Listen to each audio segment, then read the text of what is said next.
Lie number 7, everyone wants to go to heaven, and most people will.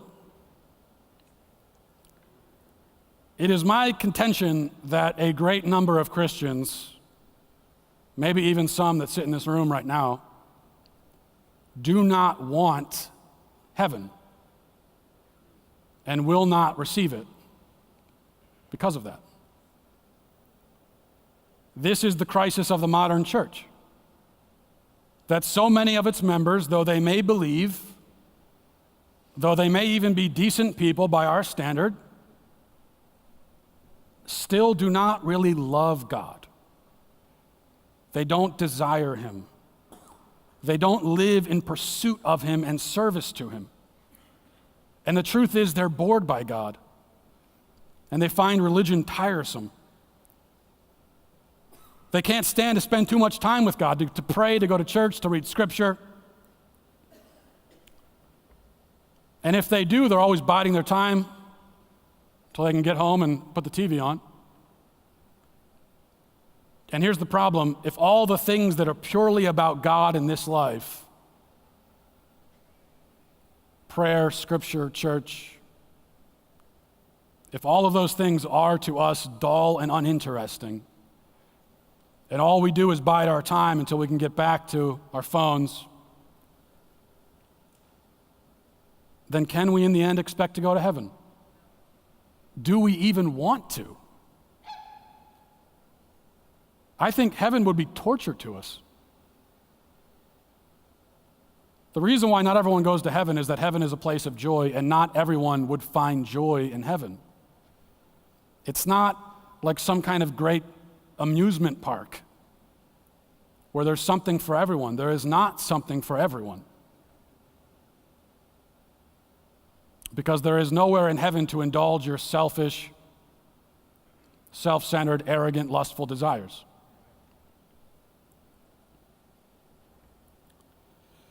This, I think, is the reason Christ tells us to give up everything and follow Him. Because we have to get ourselves accustomed to living in a way that is hinged entirely on God. And for people like me to find joy in such an existence takes practice. To desire God above all else requires spiritual exercise and conditioning. And if you think you're in the right condition, then I give you this challenge. Later on tonight, drop to your knees, and pray. Tell me how long you last before you have to turn the TV on. I imagine if you get past the 3-minute mark, you're way above average. So can those of us who can only tolerate prayer and communion with God for 3-minute spurts really say that we want nothing more than to be in communion with the Lord for eternity? Heaven is prayer. Heaven is church. Heaven is worshiping God. That's all that heaven is. Which is everything that matters. This is the difficult truth. In the words of C.S. Lewis, heaven is an acquired taste. And the goal of our life is to acquire it. The taste, I mean, not heaven. I think here we find the solution in the faith versus works debate, which I believe is maybe the greatest false dichotomy in the history of the world. There is no conflict. We cannot earn heaven through how we live, but we can develop a deep and true, authentic desire for it. A profound yearning for that eternal and perfect unity with God. The souls in hell are only in hell because they had no taste for heaven. It's not just a bunch of serial killers and rapists down there. These are just regular people. These are someone you walk by in the supermarket, your neighbor, Who knows?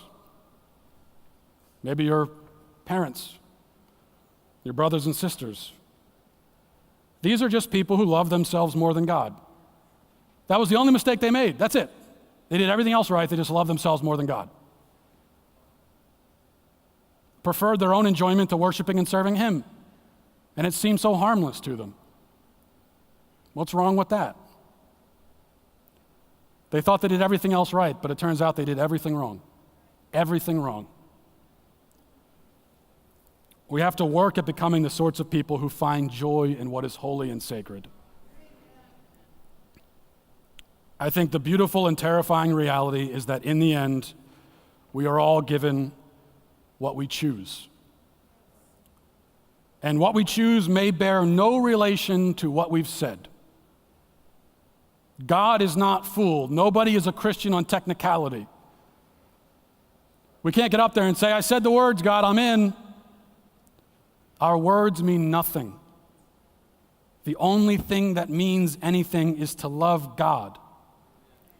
The only thing that means anything is to love God. This is the greatest truth, the one truth, the only truth that matters, the truth from which all other truths flow.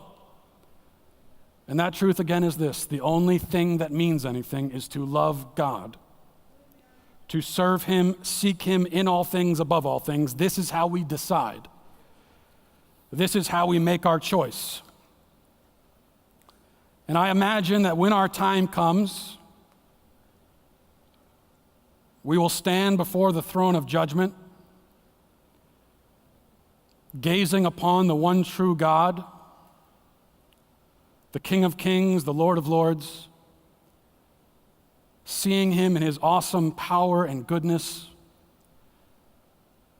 dressed in that robe dipped in blood, clutching His sword of truth and righteousness, towering above us, immense and eternal and beautiful. His eyes like two burning suns, His face glowing like white fire, shining forth with so much majesty that we can hardly comprehend the utter perfection which we now behold. And in this moment of unspeakable joy and unimaginable terror, in this, the culminating moment of our lives, the moment we were made for, the moment that decides everything, the moment that contains all moments for better or worse, in this moment, I imagine that He looks upon us as we stand there before Him, trembling, naked, exposed, and He asks just one question: what do you want? And this will be the first time in our lives when we are forced to answer that question honestly. The answer will be drawn forth from us in this place where no lies can be uttered. And I fear that a great many of us will have no choice but to look back at God, knowing that we're looking at Him for the last time in our worthless, pitiful, wasted lives, trying as we might to soak in His warmth for the last time before we're cast out into the eternal darkness, and say, I want myself. I want only myself. Leave me alone, Lord. Why haven't you gotten the message yet? But I pray and I have hope that all of us here in that moment will be able to answer in gratitude and ecstasy, you, Lord. Only you. You are what I've been searching for. You are the answer to every question I have ever asked. You are the hunger in the pit of my stomach, the aching in my bones. I have felt a deep sadness all my life because I have been separated from you. I have traveled through life and passed through the darkness of death to find you, Lord, all that I have ever wanted. Let me come home, Lord. I just want to come home. And no matter what our answer is to that fateful question, God's response will be the same. So be it. As you wish. We're not facing that moment just yet. There is still time. Though nobody can say how much time. So we must live lives of radical commitment and service to God now, with urgency, like our souls depend upon it, because they do. We must develop that authentic and insatiable yearning for heaven now. We must be men and women of faith and love and courage now. We must be warriors for truth now. We must embrace our vocations now. We must engage the culture now. We must fight the forces of evil now. We must draw our swords and drive back the demons of hell who rule over this world, and do it now. Because that's why we've been given now. To fight or flee. To go one direction or the other. To make our choice.